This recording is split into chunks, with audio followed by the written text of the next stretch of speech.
So it looks as though Raheem Sterling has found a new club, and that club is Manchester United. Also going the other way is Jadon Sancho. Now, interestingly, he's going to go to Chelsea apparently, which, yeah, I mean, that solves both clubs' problems in a sense. They've offloaded a very high earner that is in neither of the club's plans, unfortunately. I think it's pretty harsh on both of them, but at the end of the day, if they still get to remain in England and still get to play for a super club, it's not really that bad, but to be honest with you, is it? Could be worse, definitely. And normally this would be probably a swap deal, but I mean, what is going to happen is the thing that I've talked about at length already, about how clubs in the Premier League are already getting around PSR and FFP and everything like that. And one of the ways they're doing it is by doing swap deals that would normally involve no money, but instead involve equal amounts of money going either way, because that shows up as a positive on both their balance sheets. Without going into too much detail, let's say that Sancho and Sterling go for £50 million either way to Man United and Chelsea respectively, and the deal is therefore £50 million for both of them. That would effectively show up as a £40 million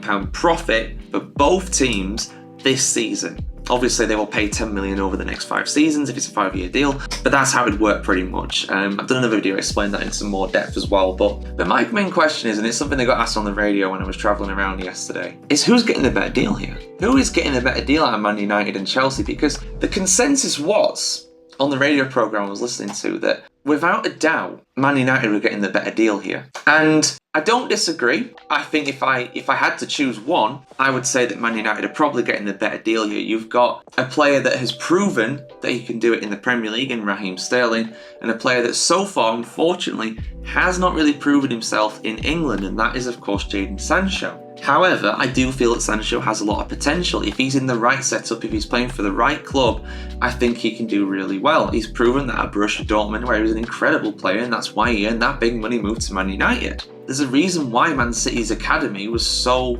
rated him so highly. Not highly enough to give him a first team kind of chance, but still rated him highly. And it seems as though he could have been Man City's Paul Pogba in a sense, a person that was in their academy that let go for pretty much nothing, and then eventually comes back to haunt them, or at least comes back to, play for them for a lot of money potentially, or something like that. I do think Sancho's got a lot of potential. I think in the right setup he can be a brilliant player.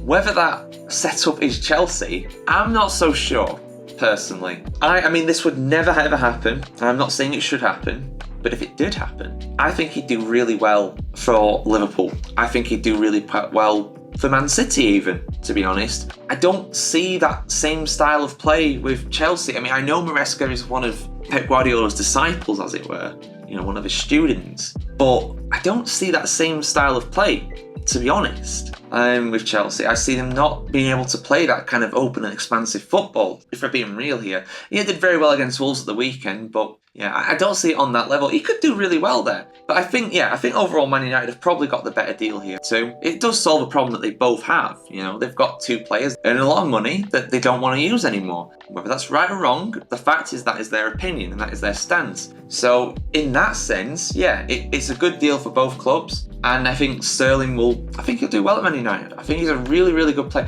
It stuns me that he's only 29 years old. It feels like he's been around forever, and he has been. But he started so young. He was like 17 years old when he got his first Liverpool start back in the day. So there we go. So yeah, a good deal for both sides. I think Man United are getting the better deal of the two. But I don't think it's a bad deal for Chelsea either. It solves a problem and potentially solves another problem in terms of, maybe a position they don't need another player in, really. But I think the only way they were going to offload Sterling was to get someone in return, i.e. Sancho. That's probably why they were trying to get rid of Chilwell initially. But Man United weren't interested in him, and they shouldn't be. But Sterling, yeah, I think he'll do well there. But let us know what you guys think as well. Blues fans, Red Devils fans, let us know your thoughts in the comments below. Are you happy about the player you're getting in? Are you happy about the player that you're selling? Let us know your thoughts in the comments below. And for much more football content, keep it tuned right here to thefootballchronicle.com.